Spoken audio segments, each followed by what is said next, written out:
We have spoken about culinary arts as well. Now it's time to discuss education, which is, of course, the strongest bridge between the two nations. Tonight, we will explore how Germany continues to attract Indian students and what challenges, opportunities, and trends are shaping the global academic challenge. Let's decode this in our next playoff, which is on study in Germany, challenges and opportunities. Can we have the video playing here? Every year, thousands of young Indians chase a dream. To learn, to live, to lead abroad. Germany has emerged as the new frontier. India is the talent engine.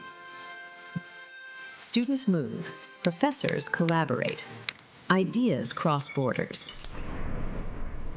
Together, the two nations are building a new axis of education diplomacy.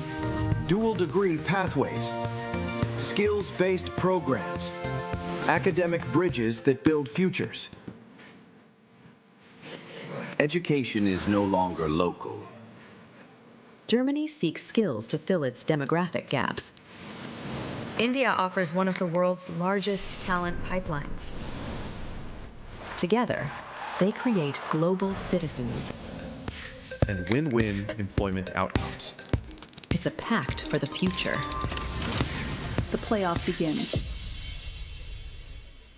All right, so the players will feature Professor Dr. Dietmar Tilpert, Professor of Strategic Management and Business Policy, Mr. Jonas Margraf, MD Fentiba, Ms. Marion Hockey, Director of International Office, University of Stuttgart, Mrs. Anandi Iyer, Head Fraunhofer Gesellschaft, India Office, Dr. M.P. Sham, President, RV Institutions and RV University, Bengaluru, and Ms. Mary Christian Hoffman, Head of International Team in India, Task Force Bavaria. May I please request you all to kindly make your way to the stage as referee for this playoff. Shweta Kotari takes up the center stage next.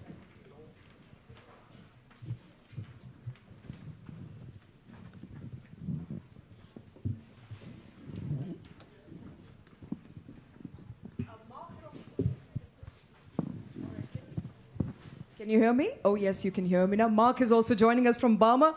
All right, ladies and gentlemen, I know we are 2 or 3 more panels to go before we end this evening.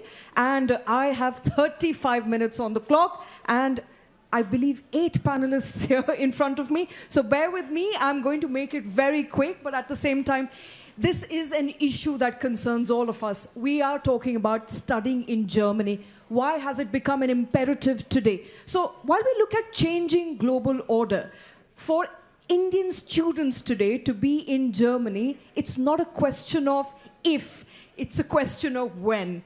And it's become an imperative to look for alternatives as the global order changes. And I'm speaking specifically from what's happening in the US, where students are finding it increasingly difficult to either get a post-study work visa or even get a visa when they've enrolled into a college. Many of those examples have suddenly started cropping up. So in that context, let me begin with you, Jonas.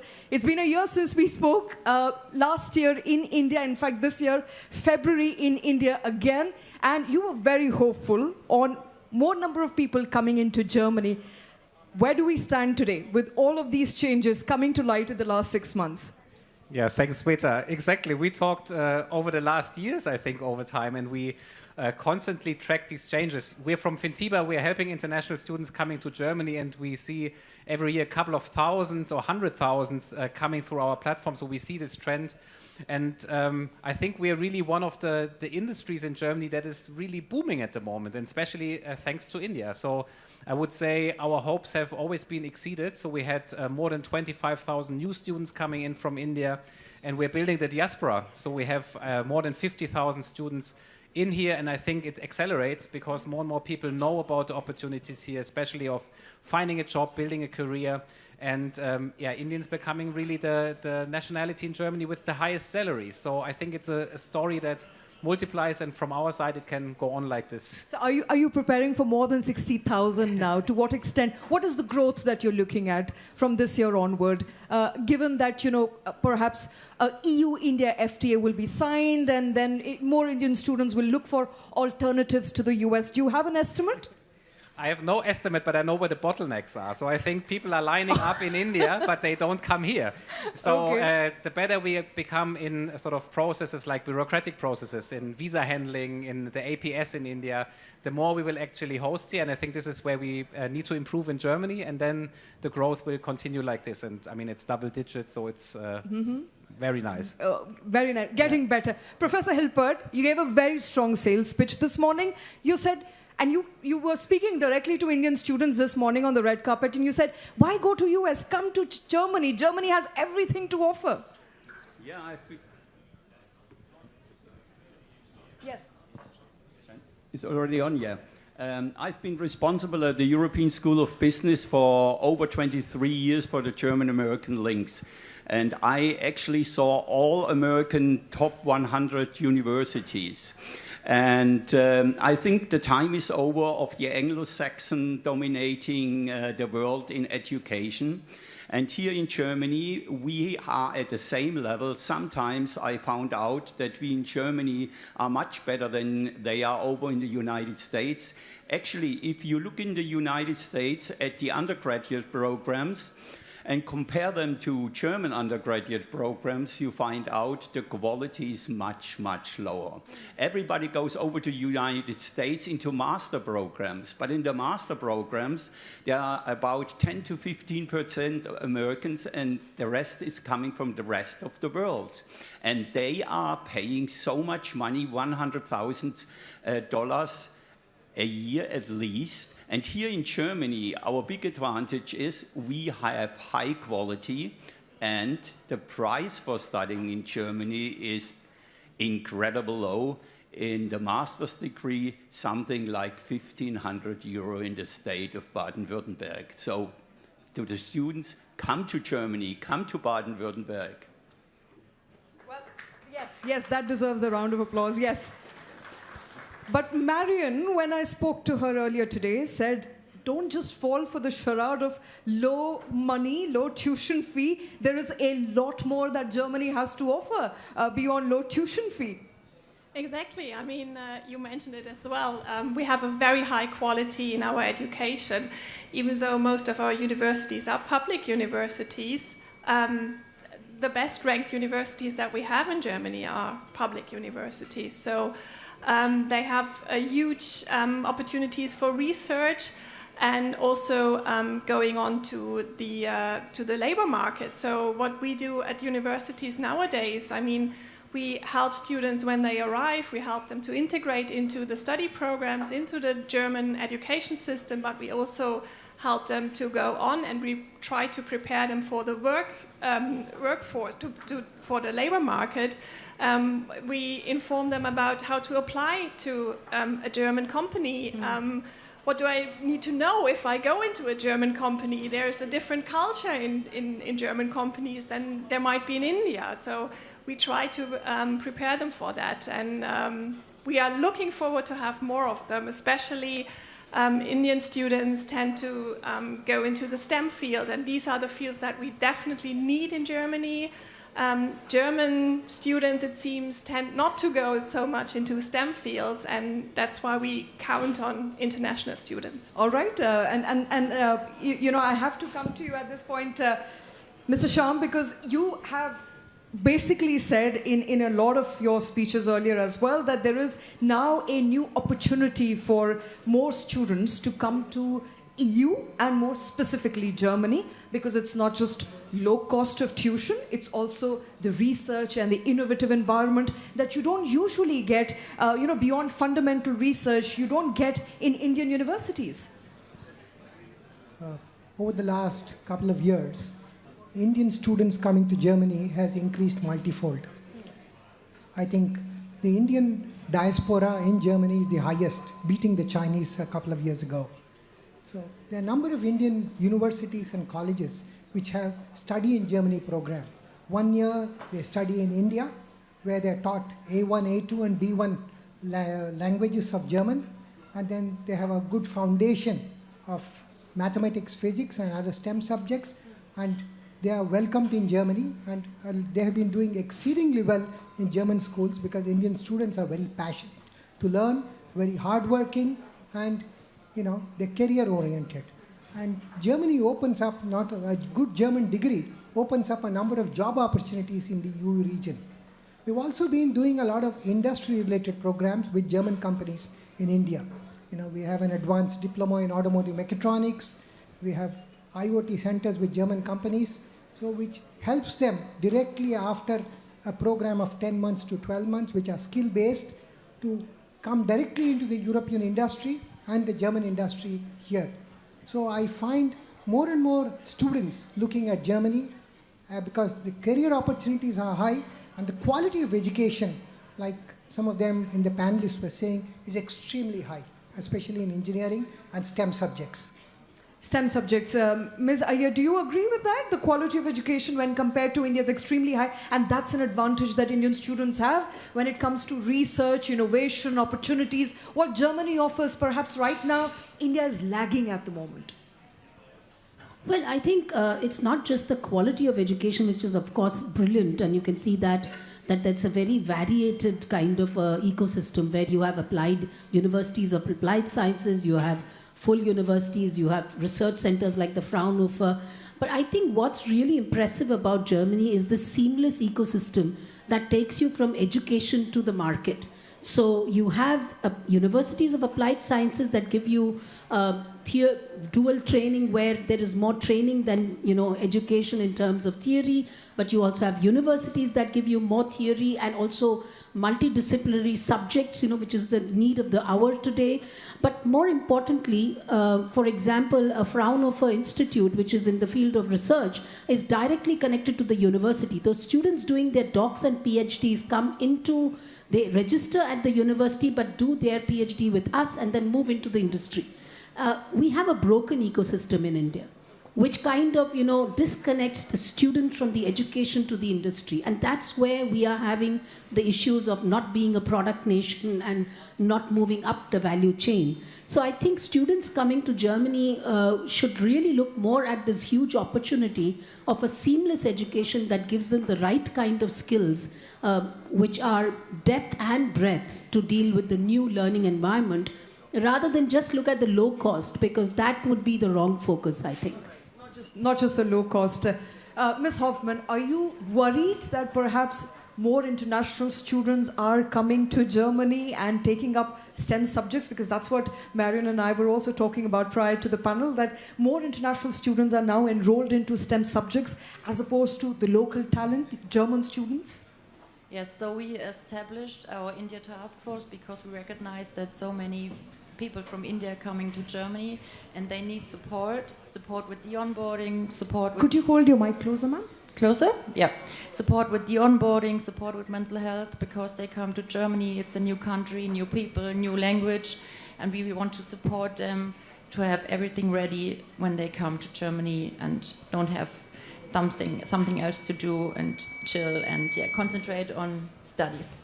All right. And in your assessment, have the barriers reduced compared to, perhaps last 2 decades since India and Germany established a strategic partnership? The barriers for Indian students who want to now enroll into German universities, have they reduced now substantially? And what remains?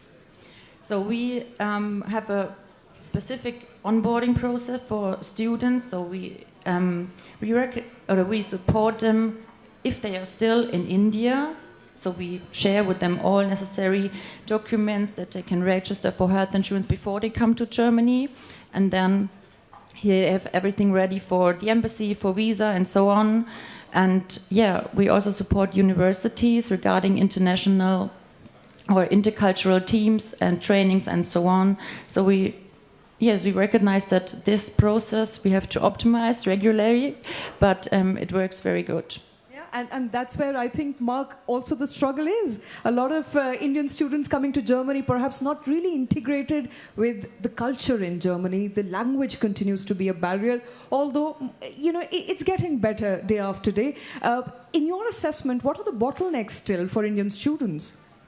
Well, you mentioned the language, and the language is really a thing that is key in Germany, because when I think from my perspective, I represent a health insurance, and let me say how important it is that today the both the two largest health insurance companies in Germany sit up here and discuss that matter because it shows how important that is.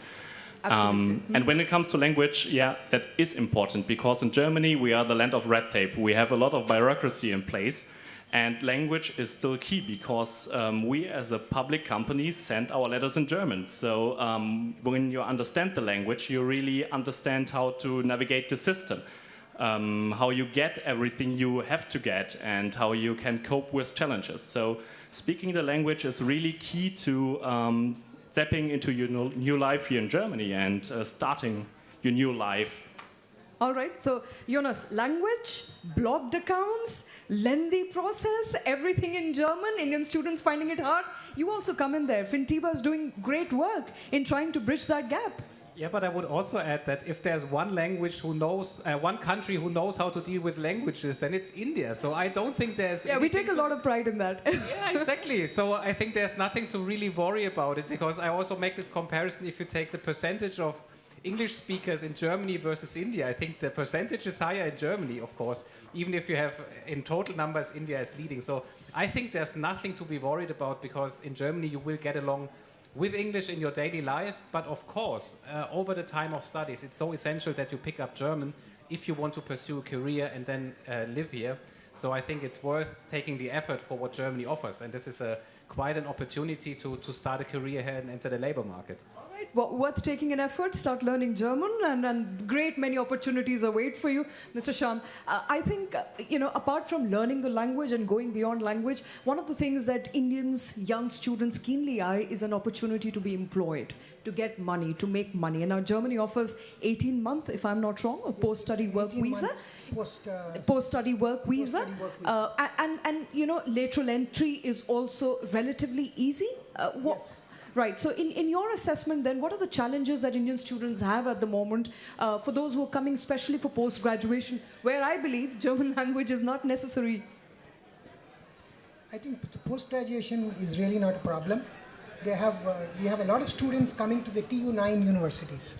Okay, they do come on the Erasmus scholarships, and they also get the other kinds of scholarships which are given by the government of Germany. So we have a lot of Indian students coming for their masters and PhD programs, and they quickly pick up the German language.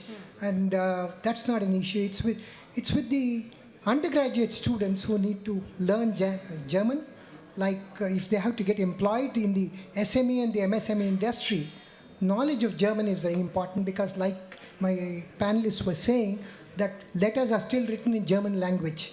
So if the knowing of the language is extremely important, I think more effort has to be done by Indian schools and Indian universities in popularizing learning of German.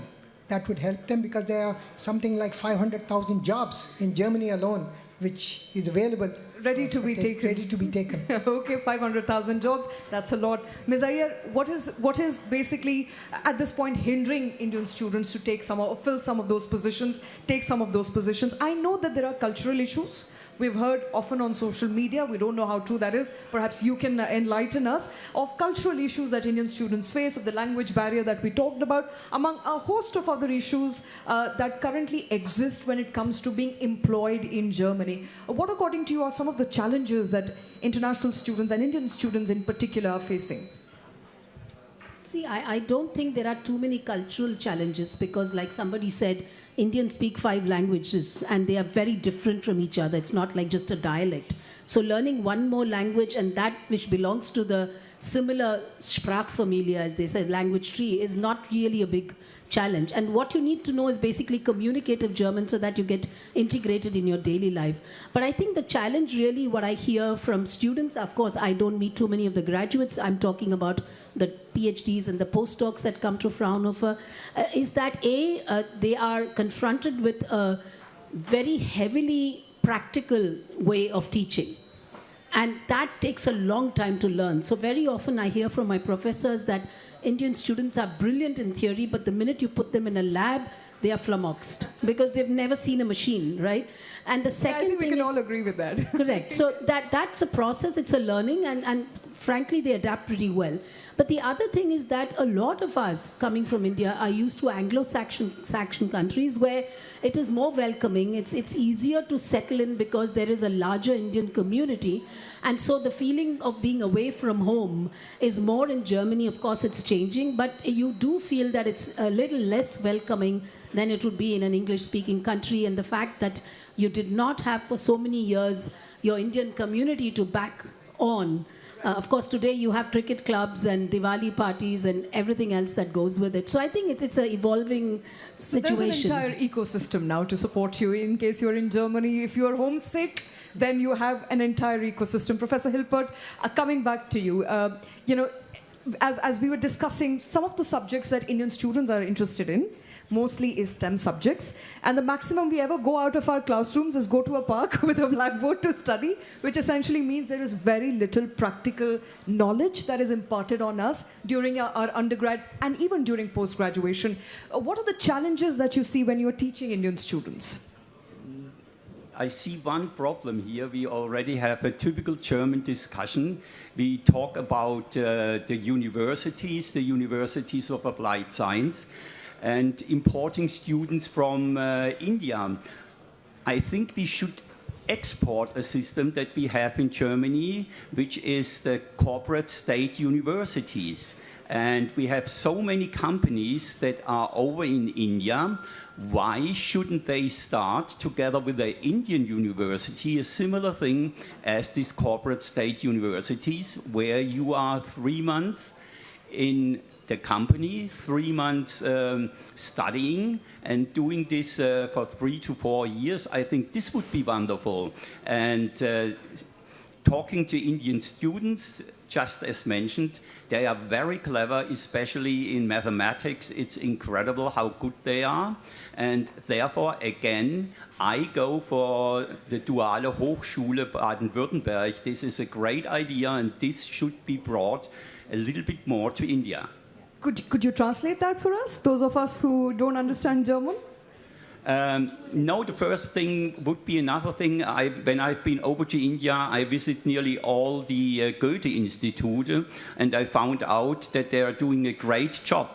And again, here in Germany, we don't look who comes to Germany, what they are expecting. I think we should ask Indian students what do they expect when they come to Germany, why they would like to come to Germany, and when they are here, we should ask them how successful is what you expected when you in those days wanted to come to Germany. And I think these are some really big problems we haven't addressed really good at the moment.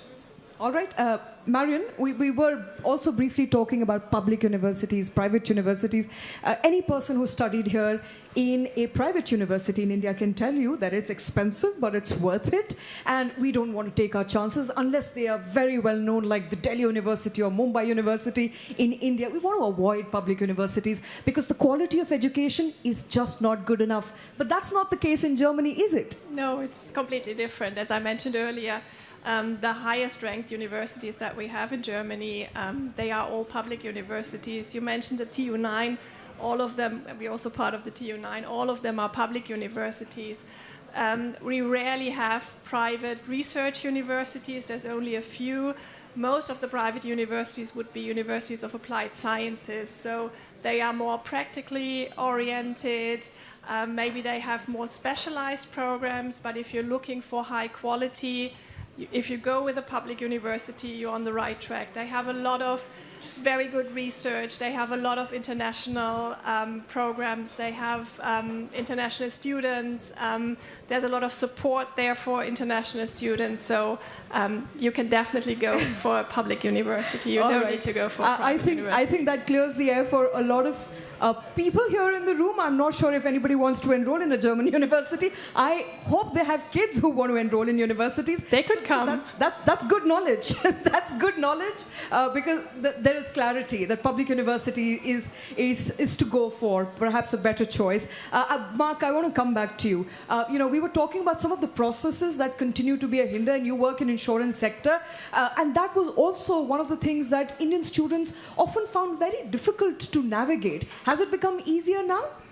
Yes, it has because we as German companies start to address those people better. And what we really noticed sometime after like 2 years where we are really strongly focusing on India is that we understood the Indian mindset, because the young Indian people often come to Germany and are used that their parents do everything for them. And that's what we in Germany usually are not used to, because we grow up in that system. Because our parents still pay for our undergraduation. Exactly. And in Germany, that's such an important point. I think all those Indians in the room, how many of your parents have paid for your undergrad and postgrad? You see? Yeah. Everyone, almost everyone, because our parents still pay for our education. And that's what took us about 2 years to understand, that we have to address that issue. And that's why we want to talk to the people and say to them, hey, we know how it goes in your country, but when you come to Germany, you have a little bit to adjust to it and work with the system. You have to understand it yourself. And that's what we do with our partners. That's also why it's great that we sit here at that panel in that great team, because we all need to join our strengths and work together to make exactly that possible, to address the people and make them understand the system. All right, as it gets easier, and Fintiba is also playing a very important role in all of this process, Jonas, I have to ask you, what according to you is still an impediment? What stops Indian students from considering Germany as an important study destination, where perhaps the government for both the countries can come together, collaborate, and make it work? Well, I think, first of all, it's still about knowing about Germany. I mean, I think this is the biggest opportunity to make it more visible, because we have hardly any marketing. If you go to conferences in India, for example, you see all the big countries, like the Big Four, the Anglo-Saxons, they have massive marketing investment. The Germans are in one small corner most of the time. So I really think we need to communicate this opportunity. And then on the way, of course, this is why Fintiba has been founded. It's really, how do we make it as easy as possible to go through visa processes, to all the requirements that you need for enrollment, and all these kind of things, where we've built a digital platform, because I think digitalization is also something that is often, or has been missing in Germany, and we're now catching up. I think we should also be open about, we can learn from some, for example, private universities in terms of service, for example. I think not everyone, like ESP Reutling has worked with a lot of individualized service. This is not the norm in many universities, and I think we need to improve a lot on the university side, also on the authority side, to really help people go through the process much more smoothly than today. All right. Professor Hilpert, if I were to enroll today for an additional postgrad, I already have a post-graduation degree, but if I were to enroll today for a postgraduate degree in one of the German universities, what sort of scholarship am I eligible for? What are the opportunities? Firstly, as Jonas pointed out, that there is little knowledge in the world, so, I don't know a lot of scholarship opportunities, a lot of fellowship opportunities that will bring me to Germany. Yeah, this is a big problem, as Jonas he knows it very well, has also been at the European School of Business and encountered students from about 20 different countries. You have to have universities with which you work together. And another important thing is you have to establish in each of these universities in Germany and abroad champions, people that stay for a longer time. And this is a big disadvantage with the Anglo-Saxons. They do job enrichment, and every half year you have somebody new. And I found out that in Indian you have the same mentality. You stay with your job, and this is a big chance. But we need money, and where does the money come from for promoting in Germany? It should come from the ministries, but they don't have the money.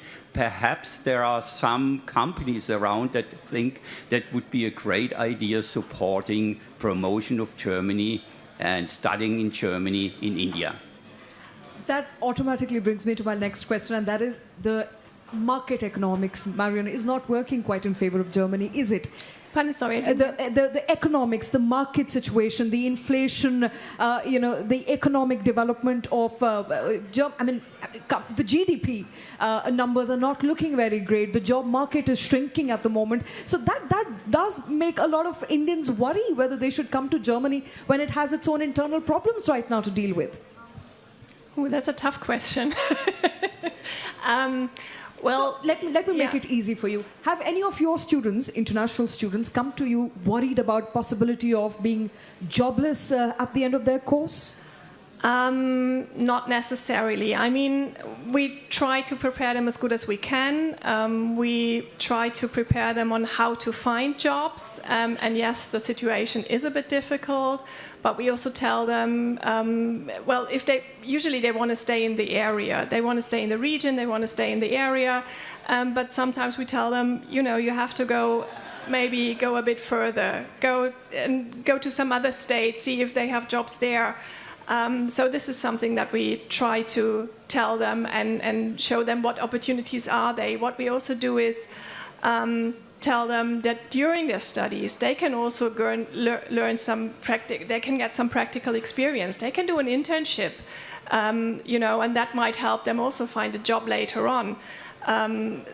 It can be difficult, and I know the situation at the moment is not the best, but I would say there's still a lot of opportunities for international students, for Indian students, and I'm going back to the STEM fields.